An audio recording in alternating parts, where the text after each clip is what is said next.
Aquaman number 35, Dan Abnett and Robson Roca on the art. So this is a different artist actually than what was before. The colorist though seems to be the same because it still kept that style, the coloring.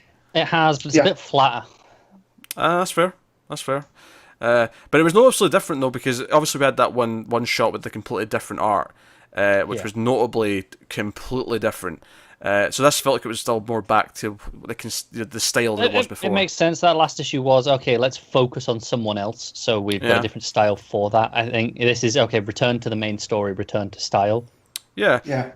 So we've got the Nine Trade, King Shark, all the rest of them fighting with the King's Men. As Wrath, because of the power that he's unleashed, transforms into a big monster dude.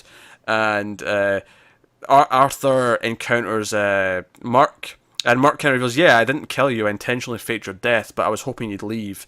And he's kind of like fighting Arthur, because he's like, no, I don't want you to be king again. Until Arthur's like, I'm not going to be king again. Like, we got Mira, she's going to be queen. Yeah. Oh, you're not? Okay, cool. We're on the same side. Yeah. That's basically how that went. Pretty much. No, that was a decent issue. It's not a standout, but it was definitely much better than last month's villain. I like King Shark and Jurok teaming up, because Jurok is the Beastmaster of Atlantis, so you put him with the Shark Man. I thought was cool. I also like that the magic mutates. What was his name? Cadaver. I'm kind of not so big on that side of things. It's like, we need some big things to hit.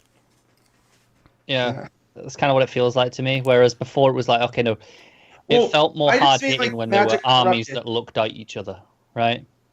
Oh yeah, I just mean it in the way that this is why this silent school locked away the magic in the well, right? Because it doesn't just corrupt; it physically corrupts. Yeah, I get it. It's just it's the least interesting part of the whole run of the story, because the idea that it's kind of this civil war. It's okay, it's just people against people. It's very human, and that made it feel real to me. That's Whereas fair. here it's like, okay, now it's just a big evil thing to hit. Because when Wrath turns into a monster, when I thought it was just his face, I liked it because it was like, because he's like, you've turned me into one of these. It's personified. What was it they call them? The mutants, essentially. I forget the word they use in Atlantis for it, but they were sea changed, and there was I can't remember the actual term. But he's like, you made me one of those. No, don't make me one of those. It was like a racist person becoming part mixed race or something like that. Taint blood. Taint blood, that was it. He's like, you've made me a taint blood. But then he kept transforming, and I'm like, okay. I liked it when it was just part of it, because it was like, okay, he's becoming what he's biased against. Whereas this coming a giant monster, it was like, okay, so we're going to have him fight. Which, don't get me wrong, I don't hate it, because I kind of like Aquaman the most when it's dealing with sea monsters, because that's kind of I like the horror underwater aspect of it. I agree, but I don't think it fits in this story. I think that's fair. I kind of agree with that. It doesn't ruin it for me, but it does definitely not where I was expecting it to go. It takes me, like I say, it could still be pretty good at the end, but it takes it down a notch of where it could have been. Yeah, I mean, nothing in here put me off the story or the run.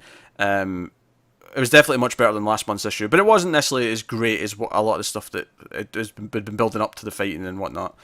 So, but now next week we got presumably everyone teaming up together to take on big horrible Wrath and Cadaver and all the rest of it. So, because the senators finally realized he's insane. Yep, and they've turned on him.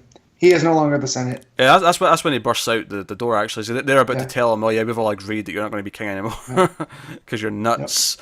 Yep. So no. But I'm looking forward to this developing. It still feels like it's got a direction, which is nice. This was mostly just a punchy issue. So yeah.